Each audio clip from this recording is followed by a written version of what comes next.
Reputation to live up to, Eddie will. Or at least that's what Dale Carnegie said over 100 years ago. That's what I want to talk about in this episode of Leading Leaders.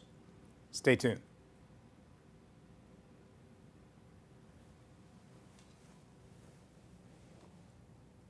Audio.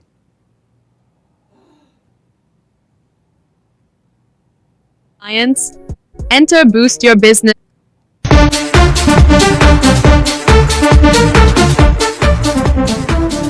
Think storytelling's just for bedtime? Nah, it's the secret sauce for business magic. Stuck in a rut with bland pitches and yawning clients? Let's play that ad again Enter boost your business with story power. 6 weeks.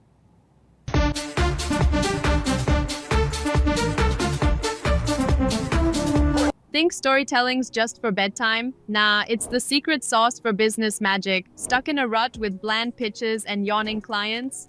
Enter boost your business with story power. 6 weeks of epic storytelling training. It's like leveling up in a video game but for your career. Master the art of narrative and watch connections blossom like a viral TikTok. Simple, impactful, and game-changing. Ready to transform your biz vibes? Dive in now and make storytelling your superpower. Subscribe now for access to our extensive media library of leadership lessons promoting faith, family, and freedom. Begin your personal growth plan at storypoweracademy.com for leadership development and communication skills training. I'm J. Lauren Norris with Leading Leaders Podcast. You know, one of the natural resources you simply have to guard, you have to protect. You got to look out for it because, well, frankly, everybody in the world is after it. People will destroy it. They'll sabotage it. They'll poke fun at it. They'll take it away from you if you can. Because if you have a good one of these natural resources, it's a powerful asset. It'll make you a lot of money. And if you have a good one and then someone else helps you destroy it, well, then that's a different story. If you have a bad one, you're going to spend a lot of money overcoming it. Have you figured out what this natural resource is yet? It's a limited supply. It is within your grasp to make it better, to make it worse. But if you break it, if you lose it, if you give it away, if you don't pay attention to it, it's going to cost you a lot of money. Let me ask you this question. What are you known for? Are you known for being a playboy, a loose girl? Are you known for being the one that's always out there being a wild party animal? There's been some political changes in the Middle East recently, and a guy who'd been around in leadership for over 5 decades is not anymore. And the next successor in line stepped up and they're like, yeah, this one, they believe the same thing. They're going to be a strong leader. Well, they're not there anymore either. And then another one stepped up and they're like, well, I'm not even sure this guy wants the job. I mean, he's quite the party animal. He doesn't believe like they believe, or at least he doesn't demonstrate that he believes like they believe. He doesn't live like they live. And so we're not sure that he wants the job. Well, that happens every day in big companies. Big companies have a supposed heir. They're going to hand it down to the next person. And the next person in line is like, ooh, me. And immediately they sell the company, divide it off, and it goes in all kinds of different directions because they don't hold that one natural resource in high esteem, and that is a reputation. They don't have a reputation for being ready to run that company. They haven't walked in the shoes of the founder. They don't have the same ideas. They don't have the same ideologies. Look at the Walton family. They had some differences of opinion as well. Truett Cathy and his family, they had some differences of opinion. The Greens and Home Depot, they had differences of opinion. But the company reputation and the company brand is very critical on who comes up behind it as a successor. Now, if you run a solopreneur kind of a business, if you run a smaller business, your reputation means everything. What are you known for? Are you known for a sloppy job? Are you known for not doing it well? Are you known for cutting corners? Are you known for doing second-rate work?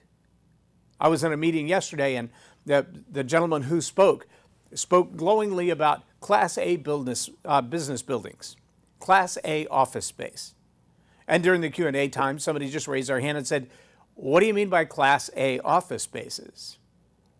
And so began to describe these Class A office spaces and what it means to be Class A business space, and how there's got to be like walking trails and local shops and very nicely appointed. And yeah, you can transcribe that pretty quickly to mean expensive, very pricey office buildings.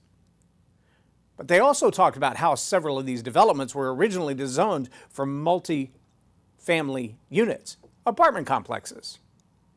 And so the city actually negotiated with the landowners and said, we know you've got a permit to put in X number of apartments, but the kind of space and tax revenue and the kinds of things that happen, infrastructure, crime, et cetera, when you have nothing but acres and acres of apartment buildings, that's different than if you have Class A building spaces and retail shops and restaurants and fountains and gardens and dog parks and places for people to walk.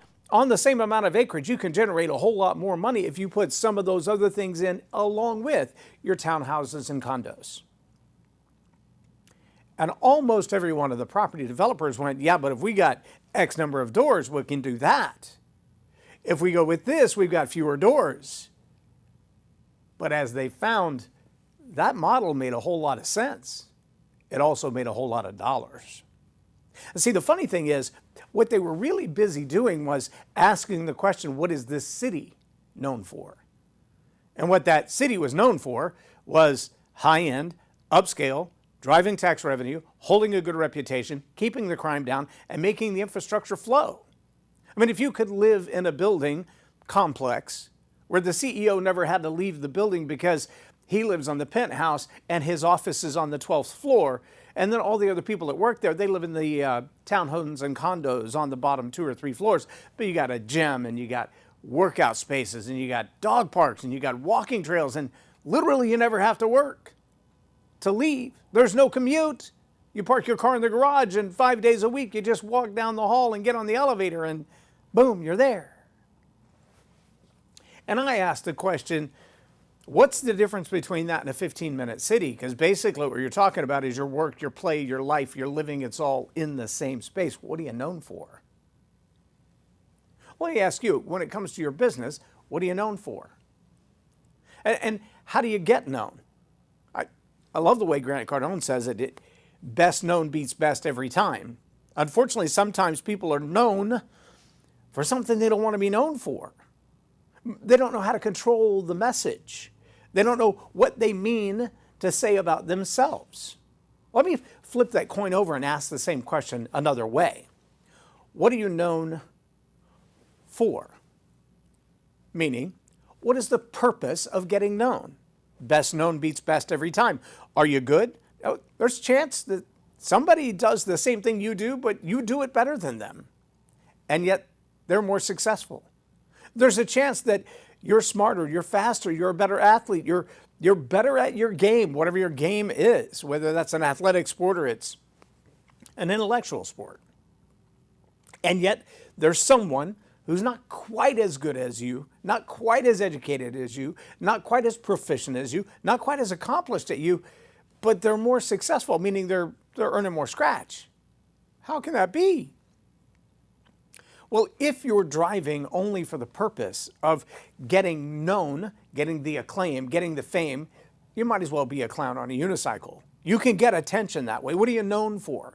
I'm known for making silly videos, known for spending a whole lot of time at the front of the room. What is your reputation? Are you intentional about that? That's one side of the coin. The other side of that coin, though, is what is the purpose of getting known? Why are you doing it? Why do you want to be known? Now, I can tell you there are places that I've walked into the room and I've been asked to come there to speak or to teach or to train, and when I run into people, they're like, oh, I know you. And then there are times that nobody knows me until after I'm done speaking. And both sides of that have their own interesting relational challenges.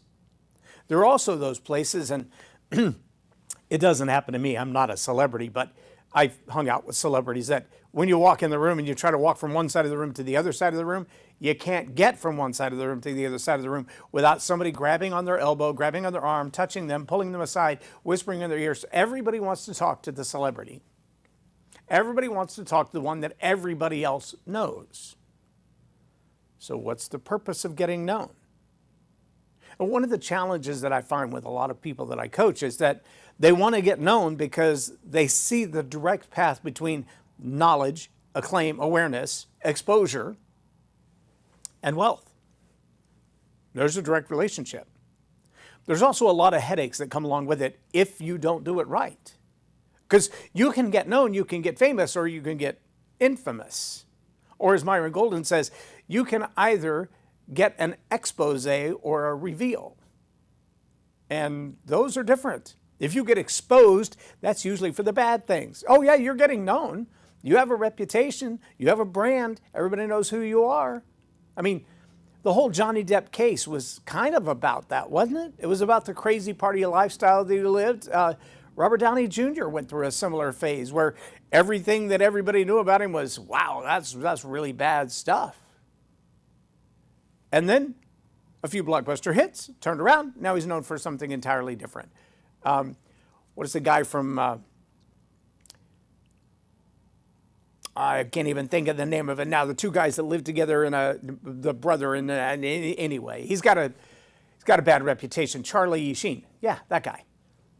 Charlie Sheen had a great run of movies and sitcoms and things of that nature, and then he had a season where it wasn't so good, and his reputation didn't do him well. Lindsay Lohan had a great run of music and performances, and then it didn't go so well. For a lot of people, that what are you known for has a big exclamation of rehab at the end of it. For some of them, it's what I used to do.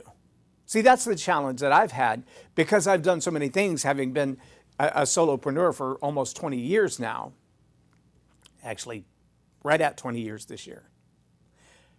When you are operating in that business and you see the evolution of your business and you see it change, and sometimes we add to it, and sometimes we pull up all our business cards and we redeploy them somewhere else, or we pull up our business cards, we revamp them, we rebrand them, we become something else, and we change. And when we go in that new direction, we have to convince everybody who knew us over here we're still the same person, but we're doing a different thing. What are you known for? Is it your job? Is it your career? Is it the way you treat people? Is it the kind of language that you use? Is it the kind of people you hang out with? There have been people who have said to me, I would love to be on your TV show.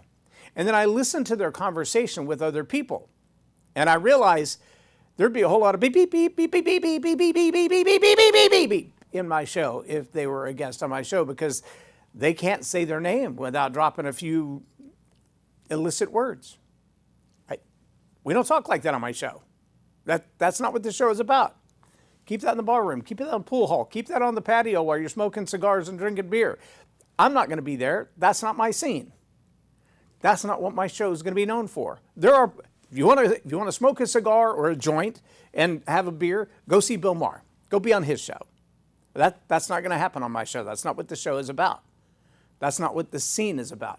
What are you known for? Is there a purpose for being known? Are you intentional about that? Are you guarding your reputation? Are you letting just anybody take pot shots at it? Do you say things that are so completely off the wall that people look at you and go, really? I mean, how did you come to that conclusion? Do you puzzle people with everything that you say?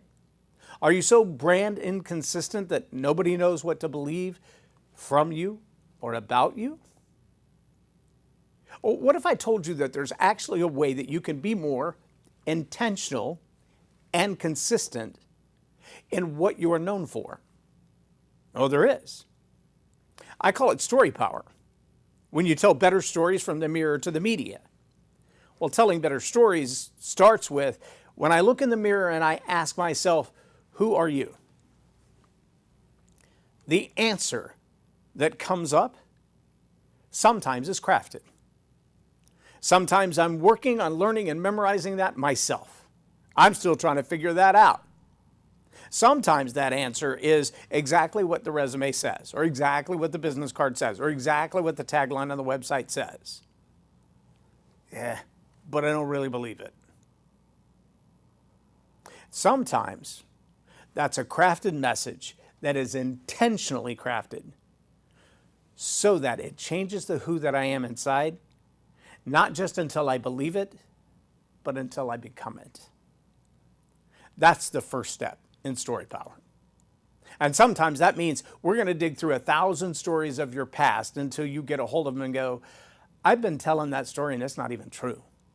I need to stop telling that story, and I need to replace it with a story that's more accurate.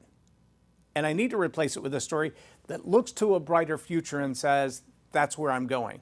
I'm not there yet, but this is who I'm becoming. Because when you become, then you can do, then you can have. You got to be before you do, before you can have. Just watch a whole lot of Myron Golden, you'll understand exactly what I'm talking about. Read that ancient text. You'll know what I'm talking about. You got to be before you can do, before you can have. Most people want to start with the have. As Tony Robbins says, that's starting with the strategy when the story's not straight. And if the story and the state aren't straight, you're in trouble. What are you known for? Well, you better start with the story that you're telling in the mirror. Then you got to move to the story you're telling in the media. If there's an inconsistency between the story you tell in the mirror and the story you tell in the media, you have a brand problem. You have a reputation problem. People are going to look at you and go, what are you even talking about? I heard you say, I saw you do, I know back when. Yesterday, I was watching a video with my wife just before we went to bed of counting cars. I love counting cars. I love some of the vehicles that they restore and remodel and put back on the street. And one of the projects on the show that we were watching, I don't know how old this episode is, but we were watching it last night. One of the cars that they got in the shop was a 1967 Chevy Impala Fastback. It's a very rare and unique looking car. It looks like a tugboat.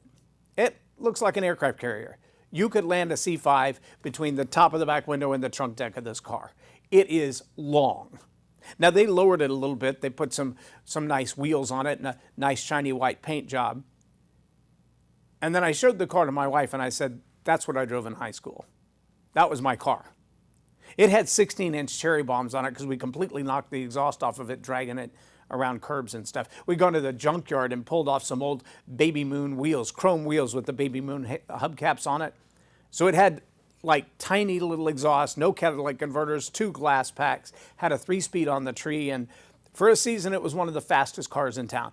It was so loud though, I would have the cops show up at my house 45 minutes after I got home. And they're like, yeah, we heard you down on the main drag. We know you were racing somebody. Do it again, you're going to get a ticket. I'm like, no, I wasn't racing anybody. I just drove home from the pool. My feet were wet and my foot slipped off the clutch. They're like, okay, so you want a ticket for driving barefoot? No, I don't want a ticket at all. Yeah, I had a reputation for a loud car that was very fast, and it got me in a lot of trouble. In fact, when I joined the military, I had gone to school for electronics engineering. I was supposed to go into the military as an EOD, explosive ordnance disposal. And on the day of my entry at the MEPS station, number one, I had an outstanding speeding ticket for a 135 and a 30. But number two, I had 13 moving violations. And they refused to give me a top secret security clearance because of my driving record. I had a reputation of having a lead foot. I don't drive like that so much anymore. But I did then. It was always a fast start. It was always loud everywhere I went. You could hear it from across town. It was loud. That's a reputation. A little bit of nostalgia when I saw that old car. A little bit of trembling hands wondering, I wonder if the cops know. What are you known for? What's your reputation? What's followed you through life? What's followed you through life in your head? Now, I'm going to tell you about an opportunity to change the story that's in your head. And it's not just the story that's in your head, it's the story in the media. It's also the story that will be on your business cards and your slogans and your logos. And when you stand up at a network meeting, people go, so what do you do? What are you known for? The answer to that question will be something that's intentionally crafted. not just to be a sales pitch, but to truly reveal, not expose, reveal who you are and who you're becoming, so they better understand what you do, so you can have the kind of life that you want to live. I'm going to ask the producer to roll a commercial right now so you can get an idea what it is that I'm talking about. This opportunity for you is coming up in June right here in Granbury, Texas. It's a good excuse to come to Granbury and hang out on the lake at a beautiful season of the year, and I want you to check that out. Producer, will you roll that commercial, please? There is a retreat coming up that I want you to know about. It's called the Story Power Academy Retreat. This Story Power Retreat is about focusing on your communication skills, taking them to the next level. Discover, develop, draft, deploy, and deliver some of the best stories you've ever learned. You're going to listen, create, connect, relax, and reflect around this beautiful lake scene in Granbury, Texas. It's a chance to rejuvenate and refresh and start over with some of the best training you can possibly imagine around storytelling, leadership, and communication. Join us, get away, and relax. Now, if you can back up and pause and freeze frame right there, you can actually use that QR code that's right there on the screen. That QR code will allow you to pay your down payment and reserve your spot at the retreat. If you go to storypoweracademy.com and you got to type the www in front of it, go to storypoweracademy.com and scroll down until you see the retreat. You can click right there and reserve your spot. And here's what I'm going to do. We have a program that starts in April. It's called 6 Weeks to Boost Your Business. That boost your business is a powerful phrase. I've tried to get away from it because storytelling is so much more than that. It's extremely effective for boosting your business, but it's also so much more than that. But this 6 weeks course is normally $9.97 all by itself. Here's what I'm going to do. If you do it this week, I want you to click on that QR code, reserve your spot for the Story Power Retreat. And as soon as you do that, we're going to enroll you in the 6 weeks course, the $9.97. I'm giving that to you as a bonus. So get your spot at the retreat. You're going to get this $9.97 bonus. Now, if you just want to do the $9.97 course, jump in. Glad to have you. But if you've ever asked yourself the question, what am I known for? What do I want to be known for? How do I fix this reputation that I have? My business just keeps hitting the ceiling and it's not growing. I can't get my relationships out of the starting blocks. I can't seem to get myself encouraged enough to just keep pressing forward. I want to quit. I want to give up. I talked to a man yesterday. He's got a great job. But he said, I have a great job now because I've started my own business 3 times and I can't get it off the ground. Well, he knows what he's doing. Just his job title tells you he knows what he's doing. But what he's wanting to do, he's having a hard time getting off the ground because he's not sure what he's known for. This 6 weeks course is not only a great answer to that question, it's about 18 hours of training, but it will also have you set up perfectly for the retreat. So if you sign up for the retreat now, there's only 15 seats at the retreat, by the way, and I believe 5 of those are filled. So there's like 10 spots left at the retreat. If you want to come, you need to get signed up like really fast. You also want to get signed up really fast because we've only got a few weeks left before we start the 6 week course that will end just before the retreat. Trust me, you want this 6 weeks course, and to get it for free is incredible. All right, if you'll put that slide up, I want you to understand what you get in the 6 weeks course. So the 6 weeks Boost Your Business with Story Power course, this is guided coaching. So you're going to have a chance to be a part of a lesson. It'll be a 30-minute teaching. Then there's a little bit of an assignment, some homework for you to go through. And then right behind that homework, if you will, is a call. Now that call is about 2 hours, generally speaking. There's a little more teaching in that call. And in that call, there's also chances for you to ask the questions, to say, hey, I've already looked at this, but I want a little more information about it. And so this process comes out to about 18 hours of training. In this process, you're going to walk through your own 30-minute teaching, pure teaching, your own assignment, which is going to really give you some hands-on work. Then you're going to have the call, Q&A with everybody else, and then kind of some follow-up. That process is a great done-with-you process. That's what we call it. You got some homework on your own, you got some learning on your own, and then as a group, we're going to do it together. All right? I'm going to go back to that map, if you will. of what the 6 weeks will include. The other one. There you go. You put that up for them. So here's what we're going to do. In the first week, we're going to talk about defining your narrative. Who do I help and how? Now, this is the answer to the question, who am I? What do I want to be known for? That's what this first one is all about. What is the meta narrative, the big picture? When people say, what do you do?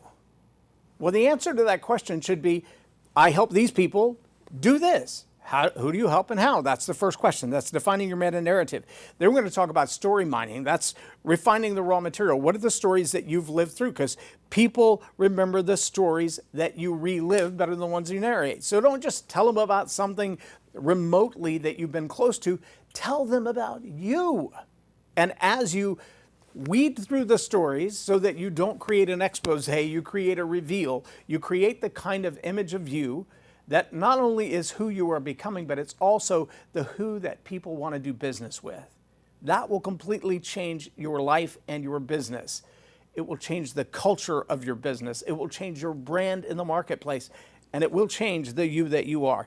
Then we're going to teach you to craft these remarkable stories. So it's not just identifying a good story in your life, it's how do you put it together to make it important. We're going to teach you what it means to have built-in know, like, and trust. Then we're going to teach you how to connect with people. I've watched many people take the stage and their underlying belief system says, if I have the mic in my hand, I must know what I'm doing. Trust me, my friend, that's not always true. In fact, John Maxwell says it this way, everyone communicates, few connect. This 6 weeks course, you're going to learn how to connect. You're going to learn the magic power of the 7 C's. When we talk about know, like, and trust, that one lesson, you can ask the people who just finished the last round, that one lesson changes everything. When you understand the 7 C's, the way that we teach them for story power, it will change everything in the way you communicate with people. Connect with people, and then your story is your superpower, but your character is your kryptonite. That is the finality of destroying your reputation is a story all by itself.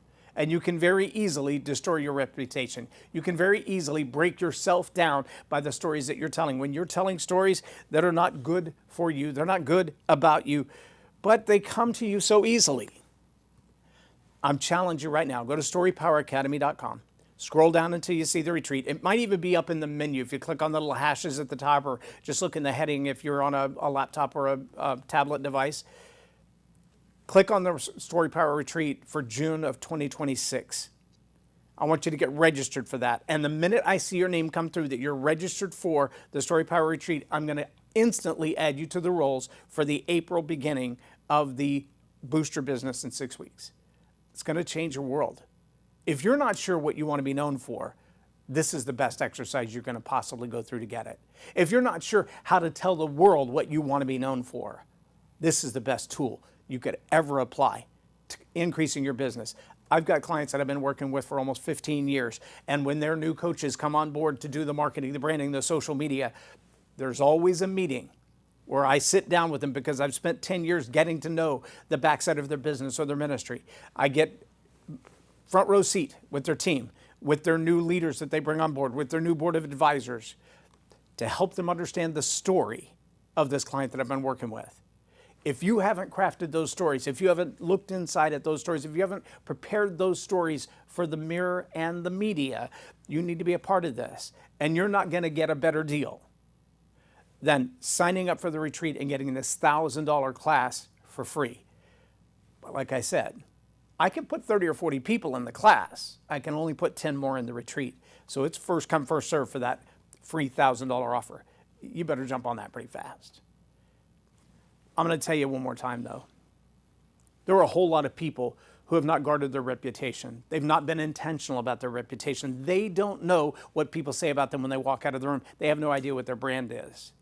I would challenge you to go find 5 people, maybe 10, maybe 15. It'd be a good exercise. And ask them, what am I known for? You might be surprised at the answer you get from them. But that's an answer not only should you know, but you should have firm grasp on and great control over. I'm J. Loren Norris with Leading Leaders Podcast, or Tell It Like It Is TV. Have a blessed day. Subscribe now for access to our extensive media library of leadership lessons promoting faith, family, and freedom. Begin your personal growth plan at storypoweracademy.com for leadership development and